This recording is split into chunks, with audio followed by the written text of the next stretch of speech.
All right, let's get into the conversation for today. And I mentioned we're here with Peter Kujawa, and I'm going to have him share his story a little bit. But Peter is someone who's come into our community recently and made an impact on our founder, made an impact with Carolyn, and was someone that they felt we had to get in front of our community. And so we're going to hear his story in a little bit. But Peter is the director of a successful IT company.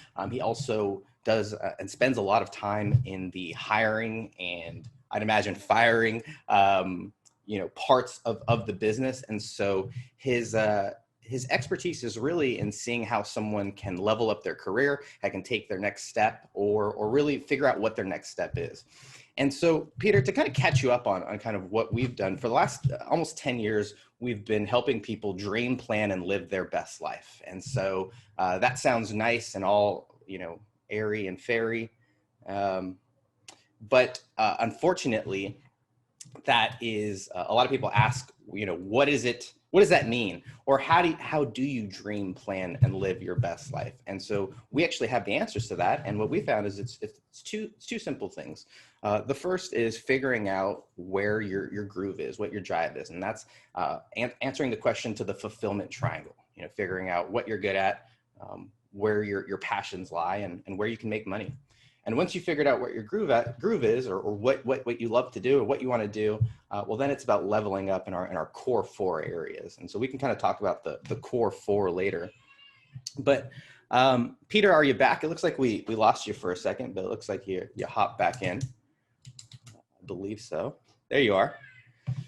So I was just mentioning that the first part of living your one life fully lived is figuring out what your groove is, where your direction is, what your path is. And you mentioned, or I mentioned that you run a successful company.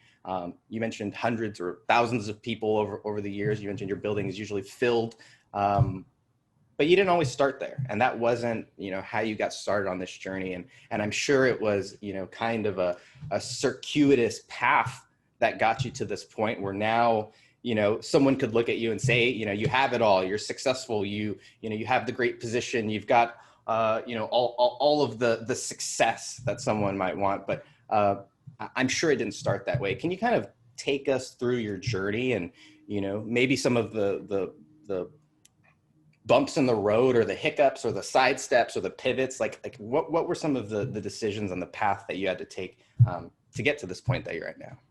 Sure. Well, thank you. Sorry about the technical difficulties, the joys of Zoom, and I think we've all been experiencing this the last few months, but glad to be here with you.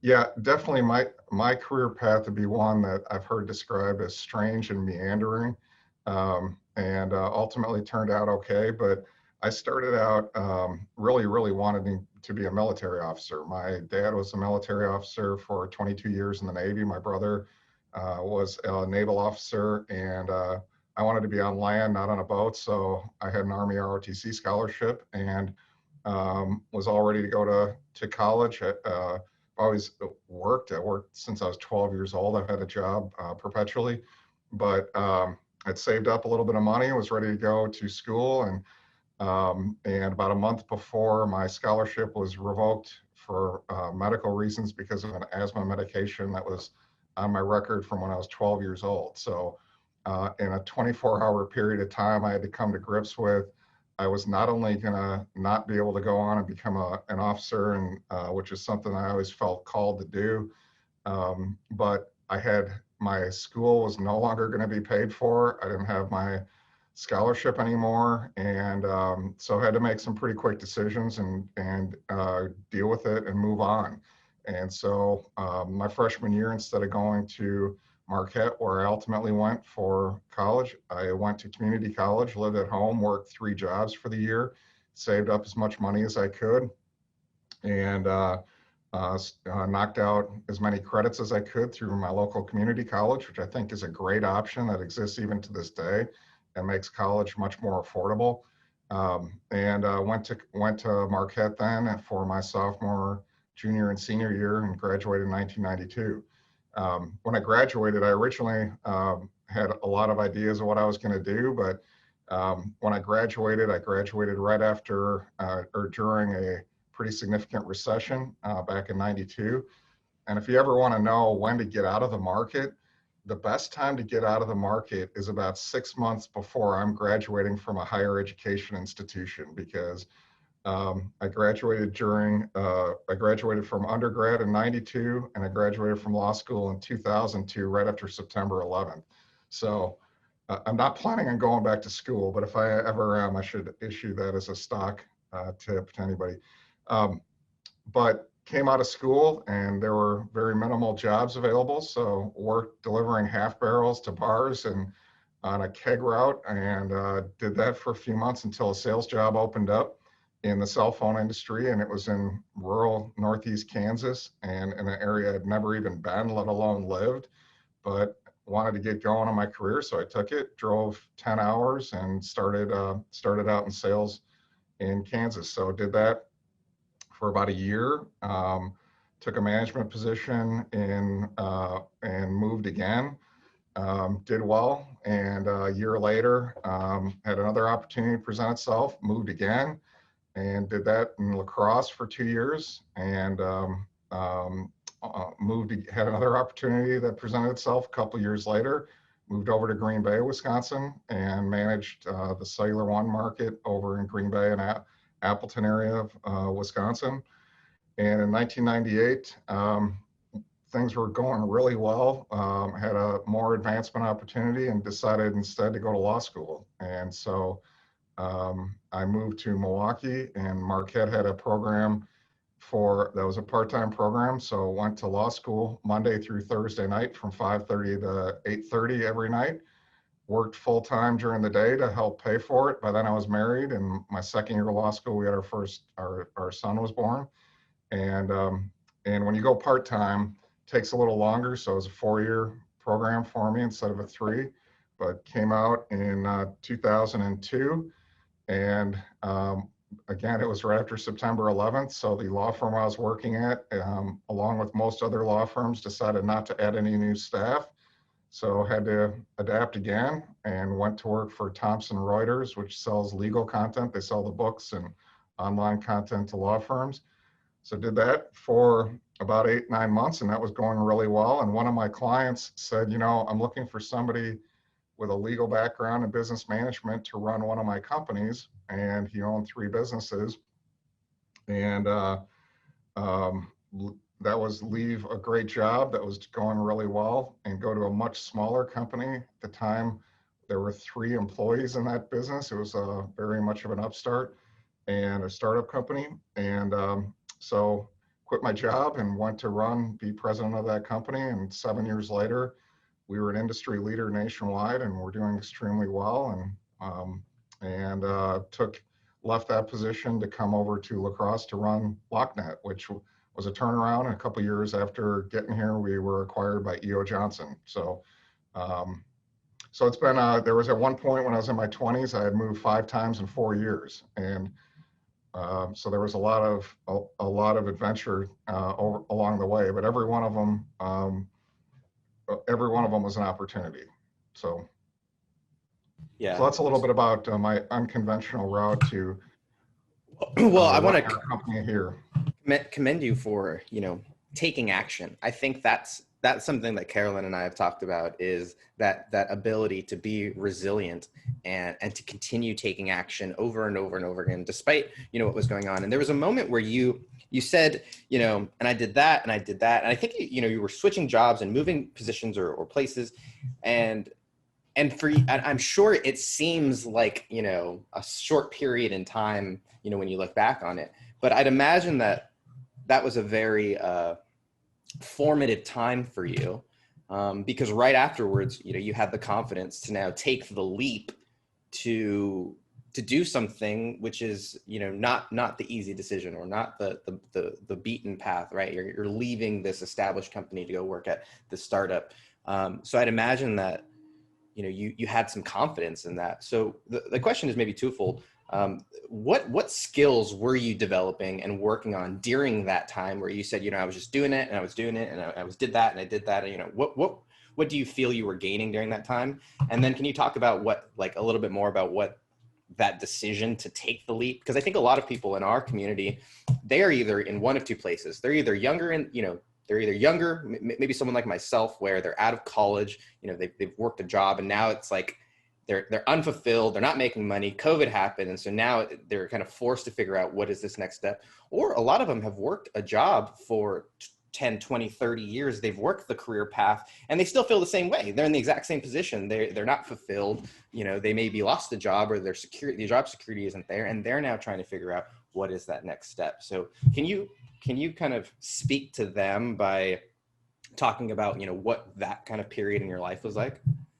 Sure. It was in hindsight pretty crazy, but I would look at it more as an adventure. Everywhere I moved to, there was a new set of people to meet. There were new things. Every area, no matter where you live in the world, every area has something to offer. It's a matter of discovering it and really taking the time to proactively go out, and I love doing that. I love exploring. I love finding new areas. I love meeting new people. And everywhere I went, my experience was people want to welcome new people to and get to know you as well if you make the effort. And so I think one of the things I really learned to do over time was to try to maximize those opportunities and make the most of an area while I was in it. And so some of the stories along the way, that some of the things that I've gotten to do have been really extraordinary, and the experiences have been really great. At the time, they just seemed like one more thing in this new town. But in looking back, when Buddy Holly's 25th anniversary a dance party celebration happened in Clear Lake, Iowa, I was there, and I got to see Richie Valence's family, and I got to see Don McLean sing American Pie, and I met Maria Holly, and had all these really neat experiences at 23 years old just because I was there and went out and did it. And so a lot of those kind of stories. So first thing is embrace the journey. It's not easy. There were times that I thought I might go bankrupt along the way when I was early on in my career. I paid my way through undergrad and through law school and had the loans, and student loans might be a much hotter topic these days, but they're not a new issue. So was dealing with all that and trying to get started in life. So it was tough in hindsight, but I think the focus was on really embracing the journey. Second thing is half of the old saying, half of life is showing up.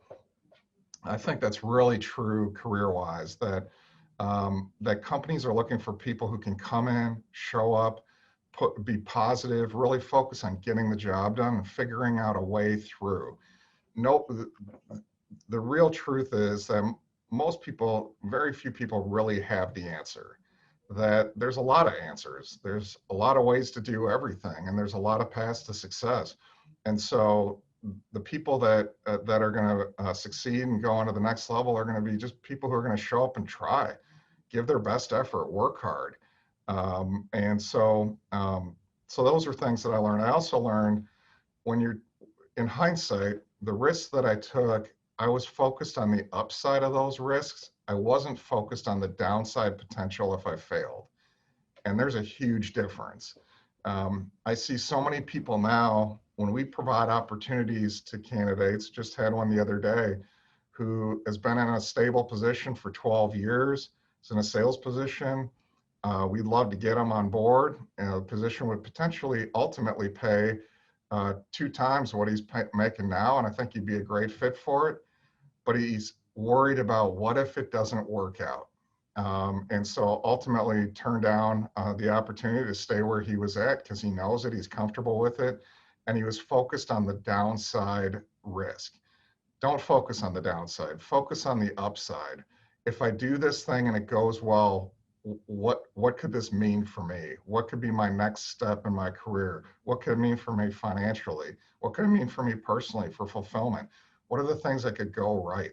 I mean, think about if we went into relationships that way, right? If you met somebody new and you were introduced somebody, and the first thing you focused on was, what if this doesn't work out? What if I don't like this person? What if I don't end up having a good time or finding this person to be a good friend? We don't think that way about in the rest of our life. Why do we think that way in our career? Why do we bring that energy? So I think that in hindsight was the best thing that for me was that I just didn't have that in my DNA at the time. And maybe that was because of where I was in life. And as you get older, your risk thresholds change.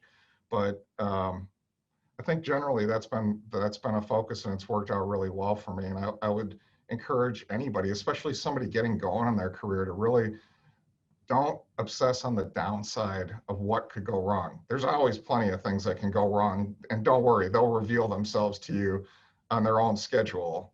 Focus on the opportunities and the positives. Mm-hmm. That's awesome. Thank you, Peter. I really, your mindset is, and your grit and your resilience is refreshing.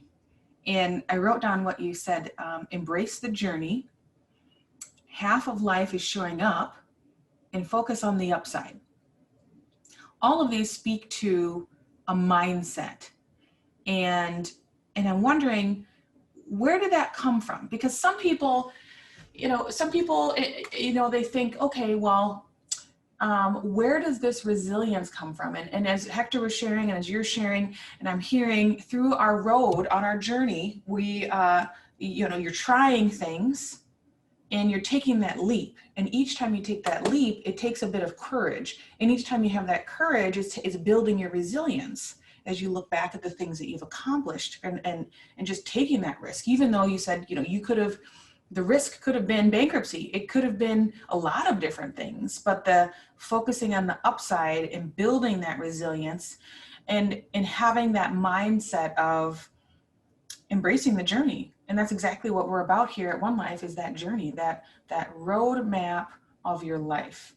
And so I'm wondering, what is it? Do you think it's nature? Do you think it's nurture? Do you think it's practice? Like, where does that come from? Because you also said earlier in life, you had jobs, you started working when you were 12. Is that a familial thing? Where does this all come from? And how does one get that? I think it is somewhat. I'm blessed. My dad was a high school principal when I was growing up, and ultimately got his doctorate and became a superintendent. But he came from a family that never owned a car. My grandma and grandpa. My grandpa was in the coal mines of Pennsylvania and brought the family when he was in his 30s. Brought the family to Milwaukee. Worked in a foundry because. And he considered the foundry a cush life, that this was living compared to working in the coal mines. And my grandma and grandpa never owned a car. My dad went on to go to college in Texas. It was a D1 athlete, and but back then you didn't turn down the job working in the foundry, the union job. That was a great job. You were set for life, and he had one lined up, and he turned it down and went on to college, went into the Navy, got his master's in education later. So when I was growing up, my dad was working hard, and then I would see my dad sitting at the kitchen table working on his education so he could get his doctorate ultimately and get into becoming a superintendent. So I saw that growing up. So I was very blessed in that, and we didn't have a lot of money. So if I wanted to buy something, I had to make the money to buy it. And we were fine. We were comfortable middle class, but we were in a relatively affluent area, and I saw kids who had a lot more money and a lot more material possessions and didn't ever really work. And so in hindsight, I think that was really a key. So when our son's grown up, our son has always had a job, and it was always clear to him that college wasn't going to be free, and he was going to have to pay his way. And so part of the reason for that is I believe that had such an influence on me, and just learning the value and the self-worth that comes with working and earning your own money, and learning that at an early age, and learning how to then budget and save up, and all of those skills that come with it, I think are something that that generationally we have to make sure that our younger generation also has that. No matter how much success any of us might have, I think that's one of the most important gifts we can give our kids as they're growing up, because for me, that was a really a huge difference maker. But so I don't think it's genetic. I don't think you're born with it. I think it's more situational and what you learn over time.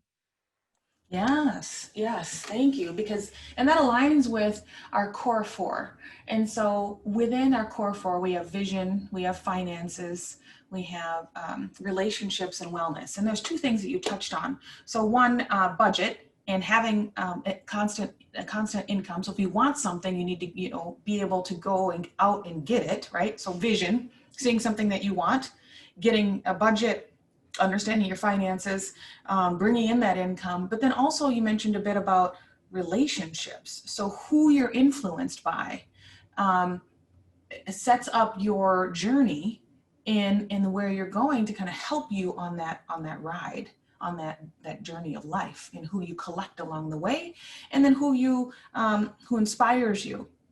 And so, yes, your mindset aligns with what we teach and a lot of what we believe within our community. What along the way did you who did you find as mentors along the way to kind of guide you on your journey? That's really interesting, Carolyn. In looking back, I think one of the bits of advice that I would have somebody, especially somebody starting out your career, is there are going to be a lot of people that are going to come into your life that are going to want you to be successful, and they're going to want to help you to be successful. And so in looking back, I've had those people at every stage, and sometimes I recognized who those people were, and I really embraced their advice and their assistance. Other times I'm maybe not. I didn't see it at the time. I see it now. And so I've learned from along the way, everybody I've worked for, and uh, some of the lessons I've learned were ones about how to do things. Some of them are maybe how not to do things. Um, but really pay attention to who those people are in your life that want you to be successful. I think I had such an independent streak that I wanted to be my own success story and be my own person and not owe anything to anybody else. That I probably ignored some of those people or didn't pay attention to those who really wanted to help me be successful. And so I'll look for them, and I see that here all the time. That employees who come in here, if they want to be successful and reach out, people are gonna want to help them. People want to see people that they like do well, and so look for those opportunities. I remember one, and this may be more career naivete or stupidity, depending on how you look at it. But when I was a young sales manager, when I had my position in Iowa, every other week the company flew me to Chicago for a management training program. And one week when I was there, I was in the corporate office, and we were in a large conference room, and our CEO, who was in his early 60s at the time, came in to introduce himself to the group. And there were maybe 20, 25 of us in the group. And he was very nice and just wanted us all to meet him, and asked if we had any questions. We had a discussion for maybe 10, 15 minutes. And then he left. And later that day, I had to use the restroom and went right by the executive offices. And so I walked down the hall, and he was sitting in his office, and I knocked on the door, and he said, "Yeah, can I help you?" And I said, well, "Yes, I was in that group earlier. I just want to thank you for coming in and let you know my name. My name is Peter Kujawa. I'm a sales manager for you in this market in Iowa." And he said, "Oh, Peter, come on in, have a seat." And so I ended up sitting there talking to him, and spent about 45 minutes or so. And then I had to get back to my training.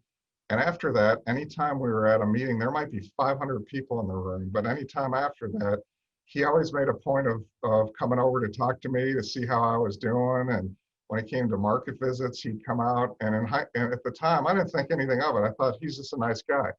Well, in hindsight, it was because I had made that relationship connection with him, and that I had taken the time to introduce myself, and he wanted to see me succeed. So he was the CEO of a public company, very busy. Obviously, he could have easily said, "Thanks, I don't have time for this right now." But that was a lesson I learned early on: is that those people are around who want to see you be successful. So take the time, introduce yourself, make the extra effort, and it's something that you never know how that'll repay itself over time. Yes, that's an excellent example. And that's exactly our practice and culture within our community is the people, introduce yourself and build relationships with the people that see something in you and they want to help you succeed. Just like you said, yes, there are people that there's something that they like about you and they like you, they want to see you succeed. And I hear often, and we hear sometimes, well, I want to reach out to this person, but I'm worried that rejection. And I'm worried that I'm going to take up their time, or maybe they don't want to help me. And a lot of times we talk about, well, you know what? If someone were to ask you, when you think about the last person that you gave a bit of advice and how good that felt when you see them succeed, you might be, how is that, did you feel bothered? And so then they say, no, I don't feel bothered at all. I didn't feel bothered. I really like helping people. And I said, well, you know what? I wonder if you're robbing that opportunity from this person who may seem unreachable to you, but you didn't give them that opportunity. And so that's exactly the story, perfect scenario of what we teach is who's on your board, who are your board of directors, who are the people that are kind of, if you have a question or you have a place that you're trying to go, who are your board of directors in which to help you get there. And thank you for sharing that. What would you say to someone who is trying to kind of reach out and create a board of directors to kind of build their career or build their personal life, like on being a better father or a better husband, or like we teach within relationships, being a better everything within health, wealth, and relationships. What would you say to someone who's just getting started and a little bit apprehensive about reaching out to someone like yourself? Well, I would say, first of all, I agree with your point fully about don't deprive them of the opportunity to potentially help you. And again, don't focus on the downside of what you might be imposing on them or it might not go well or anything. Focus on the upside. What if it works out great? What if this person's a connection of mine for life? But I think if you take the time to ask people and you're really honest with what you're trying to do, some people might say no, you seem nice, but um, I'm not interested or I'm too busy or whatever. But I think most people are really honored to be asked. And so I have a network of people that when I've had major decisions to make, that keep it close, build those relationships, cherish those relationships, work those relationships. Don't just reach out to them when you need something, reach out to them to check in and see how they're doing and make it a two-way relationship. And over time, there are some of those people that maybe I don't talk to for 6 months or a year, but when I talk to them, we have a really quality conversation, and I really enjoy it. Miss them when I do talk to them, but those people are going to come into your life. When they do, don't waste those opportunities. Maintain those relationships, and some of those relationships, as you put it, some of the people in my board of directors, they're people that I met in my 20s. They're people that I met in college. And they're people who were my board of directors, so to speak, in college. I was able to surround myself. I guess I just naturally gravitated towards very entrepreneurial, very business-focused people, and that was who I hung out with. And some of those people are still really close. I'm still really close to, and I know if I need something or have a question at any time, I can always reach out to them. So just don't take those relationships for granted when they come along, and don't hesitate to ask somebody. I have somebody that I've mentored over the last couple of years who was a brother of a coworker of mine who said, I have a brother who's just starting out. I think he'd really benefit from some of your advice. Would you mind talking to him once? And said, of course not. I'd be happy to. So talk to him. I've talked to him 3 times or so when he's at career inflection points, and those conversations are usually an hour and a half, and I love them. I love talking to him. It's really enjoyable for me to feel like when I hang up the phone that I actually help this person's life, just like it is when you do anything else that helps out other people in life. So something that I really value, and I think others do as well. Peter, one of the things that I was excited about or one of the reasons I was excited about this conversation was we try and find what's needed and where it's needed. One Life for a variety of years really focused on serving the personal development crowd. The people who were buying the books, who were going to the events and going to the conferences. And very quickly we realized that those people need that information, yes, but the people who don't get that, the people who don't have access to that, we find that maybe those people need it more. I mean, I don't know if there's one needs it more than the other, but we for sure know that those communities are not getting that information. And I'd imagine that a lot of those communities are being hit now with unemployment or underemployment, or, I mean, you take one look at the headlines and unfortunately the headlines don't speak to the stories underneath those numbers, where there are so many people who are now trying to figure out what they're going to do with their life. And so I guess my question is for somebody who's in that position, maybe let's just speak to their mental, emotional, state. I'm reading Viktor Frankl's book, Man's Search for Meaning. And, one of the things that he talked about in the concentration camps is that the people who have a vision, who have something that they're shooting for, they have a much better chance to survive than the people who give up hope. So the question is that, for someone who is now in that place, whether they're looking for a job or they're looking for a new job or they need to add some source of income, what do they need to be doing differently? How do they need to be thinking differently? I remember when my mom, I got into the workforce in 2009, right after the crash. And my mom said, just go out and put in some applications. Just go fill out a bunch of applications, go to the mall. I remember going to the mall and asking for a job at the mall, and people just with their dumbfounded look of saying, do you know how many people are coming in or asking for a job right now? It's 2009, there are no jobs. And so I guess what's different now, and how should people be thinking, or what's kind of that mindset, that someone should have as they're taking up this new journey and either starting or looking for a new job, or, we're a big fan of creating sources of income, entrepreneurship. Can you speak to someone who's in that position now and, trying to figure out what to do? Well, it's really tough. There's such a spectrum of people right now that are looking for opportunities, and maybe it's an income reduction. I know a lot of people have had significant pay reductions. Some of those hopefully are temporary. Some of them may turn out not to be. I know other people who have been fully laid off or furloughed, and other people who maybe are just trying to start their career. A lot of new college graduates, for example, trying to get out in the workforce. So the one thing I would say to anybody looking for a position is try to maintain a positive outlook. That the story, whether it's the Stockdale paradox or others, is be realistic. Be realistic about the situation that you're in, but yeah, have some hope that yesterday was the worst it's going to be. Or maybe not. Maybe I'm going to have some more bad ones, but we're going to get through this. I'm going to figure this out. And I'm not sure how today. I'm not sure what that job's going to look like, but I'm going to figure it out.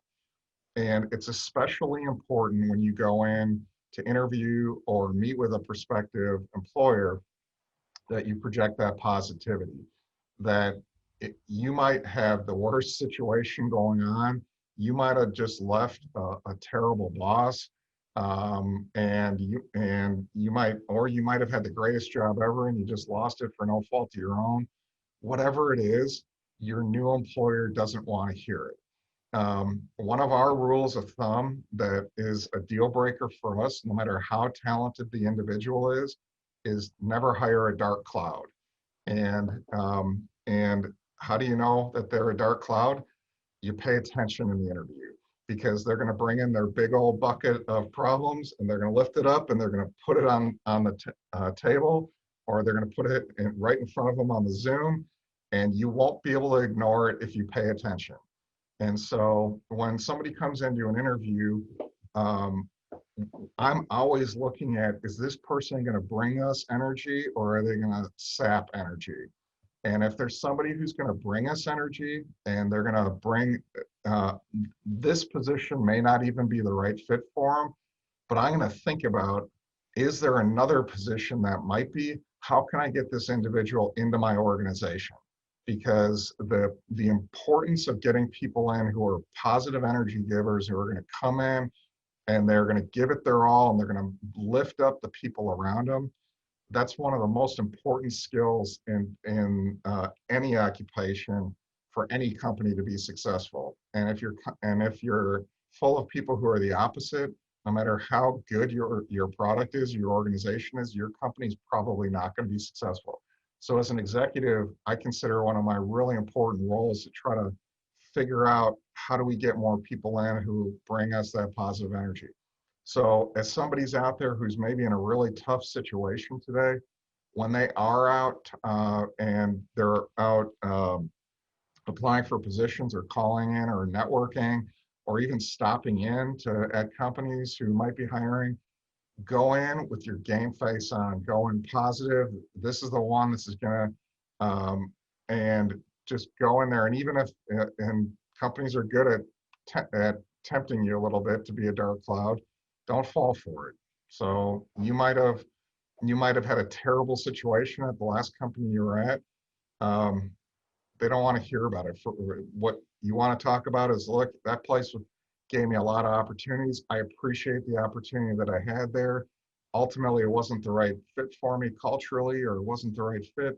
And I'm here today because you are.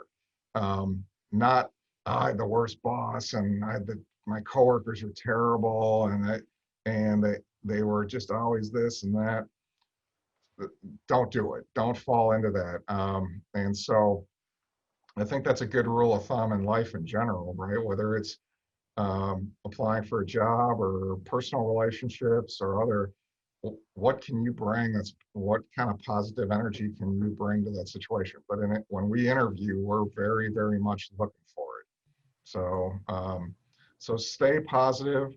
Don't be naively positive. It's going to be tough. There's going to be bad days.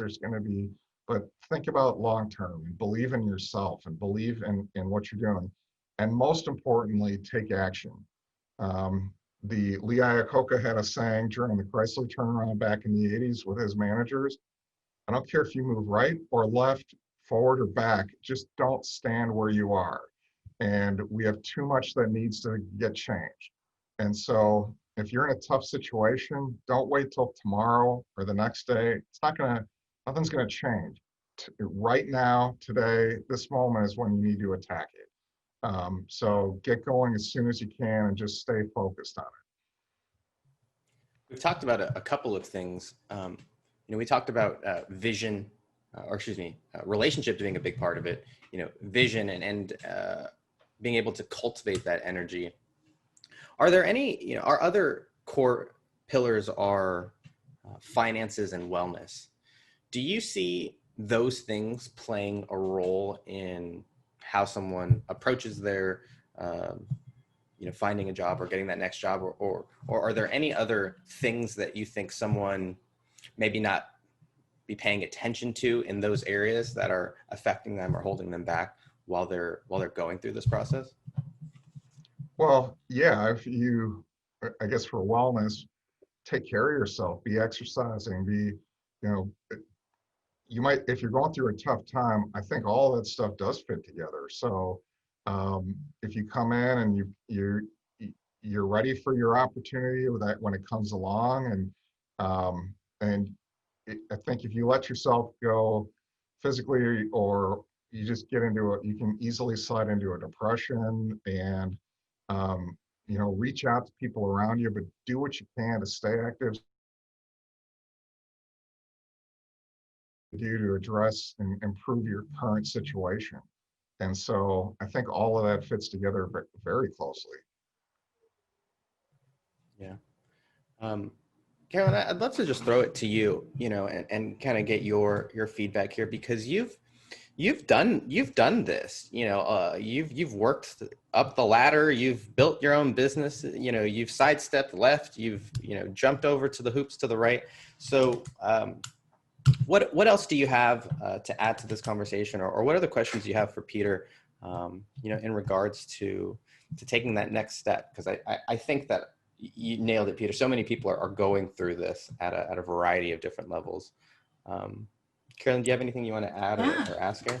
So thank you, Peter, because this is such valuable information for people who, there's 1 in 3 people who are unemployed right now. And this is such valuable information, unemployed and then also underemployed, like Hector had said, and your insights are so valuable because it's the stepping, it's the moving, it's the taking the journey, it's the and focusing on the upside and the positivity. And I really enjoyed what you said about being realistic. So not fooling yourself into thinking that it's even more positive than it is, but coming with a realistic, positive vantage point. And that's key, because you do want to be realistic, but you also, like you said, you want to make moves. And especially, I'm sure our audience is just sucking this up as far as the interviews and what you're looking for as an executive, and the things that point out who you want in your team. Because if you're picking a person on that positivity, and there's things that can be learned. So that's encouraging to someone who's listening. And what if I might not have all the tools, but it's somebody that fits with the team, and maybe those things can be taught. So do you have anything to add to that concept? A whole bunch. So it's a great question. The first thing, there's a bunch of tips I would give somebody going into interview or apply with a company. The first is really research their culture and understand if you're a cultural fit for this employer or you're not. And you should be able to find out a lot about their culture by going on their website, looking at their core values, looking at their mission statement. If you know any employees who work there, but learn what you can about this company's culture. Are they somebody who is really succeed at all costs, regardless of moral cost, or are they somebody who really takes a long view? We talk a lot with our employees about make decisions with the long term in mind. We're a privately held company that's 63 years with the same owner. You don't get there by burning bridges and doing unethical, shady things. So we really focus on certain aspects of our culture, but other people aren't a fit for our culture who maybe are going to come in and really try to push the envelope. And there's other parts of our culture where maybe a little bit more conservative in terms of dress code sometimes and some of the old-fashioned things. And it's not a right or a wrong, but every company out there has a culture, and find it out as much as you can before you go in to meet with them. And then spend time bringing that up in the interview. You'll really impress your person interviewing you if you have taken the time to not only research what they sell or what the role is, but you've taken time to research that company's culture and what's important to that company, and have questions about that in the interview. Also, that'll help to get them talking in the interview instead of just you talking. So that's something that I would highly suggest. The second thing is when you're going into interview with a company or going into apply, try to understand that the person on the other side of the table is looking at you as an investment. So they're looking at you the same way that you might look at a stock that you're thinking of buying. Is this stock going to be a good one for me to own over the long haul? Is it going to add value to my portfolio? And at the end of the day, every employee coming in to interview who joins our company is either going to be a positive investment that we've made, or they're going to be a negative investment that we've made. And we're trying to figure out, how do we make more positive investments? So what do I mean by that? What is ultimately what you're being judged on by the employer is, are you going to add value to our organization? Are you going to add more productivity? Are you going to add leadership capabilities are you going to help us get from A to B to Z? And how? So think about yourself in that role and be able to come in and really articulate to this person how you're going to help them be better as an organization. Okay, and that can be, you might be interviewing for a sales role and what you're going to do there. You might be interviewing for an executive role, or you might be interviewing for a retail role and interviewing for a cashier position. Ultimately, every employee is judged on the same standard, and that is, were you a good investment for us as a hire? And so just, again, be ready to come in and talk about, regardless of the role that you're going after, why is it that you're going to be the best one of these that they're going to see, and why are they not going to why are they going to be happy and not regret bringing you on? Why are they going to look at this as a great business decision, as a great investment that they've made? So it's a mindset, and I see a lot, and maybe this is generational. I used to look at somebody my age as the old guy in the room, and I guess now I'm kind of the old guy in the room. But I see a lot of our applicants, particularly those who are maybe under 30 years old, and we hire a lot of younger employees because we have an IT company. A lot of them come in, and the interview is much more focused on what they want to know, what we're going to do for them, and it's focused on, well, what are we going to provide them for training? What are we going to provide them for how soon will they be eligible for their next raise? How soon will they be eligible for promotion? What are we going to do? And it's all about, what are we going to do for them? And that's always interesting to me. It was a sign, I think, of how strong of an economy we had for a while. But now things have really flipped on their head back to more of a historical norm. And so I had an interviewee go so far as about halfway into the interview, stop the interview and say, "We've talked enough about me. What are you going to do for me as an employer?" And he probably read that as a technique somewhere. Some business book probably gave that as advice for interviewing, but it's terrible advice, right? The interview was basically over at that point.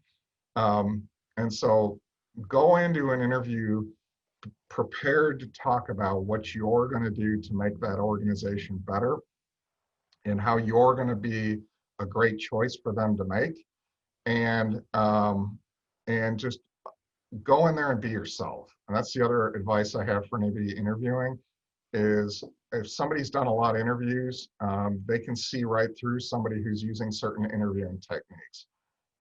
And so I can always tell somebody who's doing this, if I ask them what's their biggest weakness, and they say that they're a perfectionist, that they've been told that they do things too well. Well, you read that in a book. That's a common interview technique. And so now I'm going to let them go on and then ask them, what's your second biggest weakness? And try to get to an honest answer, right? And so I'm trying to make a connection in the interview. I'm trying to get to know somebody. And so do the same thing. I mean, you're there. If you do get hired, you're going to be spending a lot of time with these people. It's going to be an important part of your life. So make sure it's a place you want to be, that you're a good fit for, again, good fit for culturally, and you enjoy getting up in the morning and going in and spending your day there. So, so be genuine, understand how they're looking at you, be prepared to talk about the value add that you're going to bring. Those are all things that I would suggest.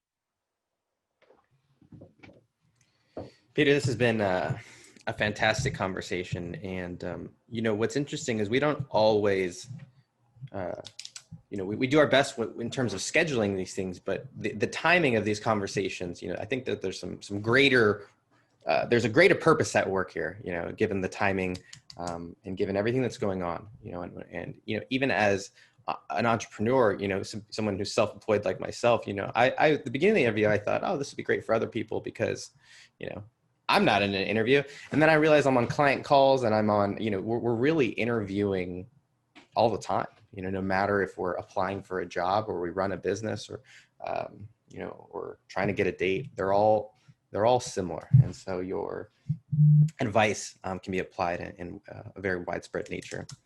We're all in sales. Yeah, exactly. Yeah, we're always selling something.